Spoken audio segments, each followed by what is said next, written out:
بسم الله الرحمن الرحيم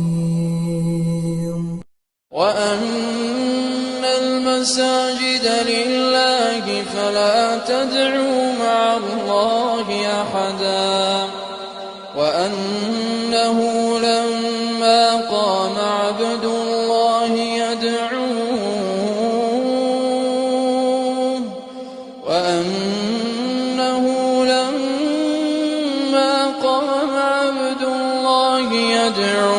كادوا يكونون عليه لبدا قل إنما أدعو ربي ولا أشرك به أحدا.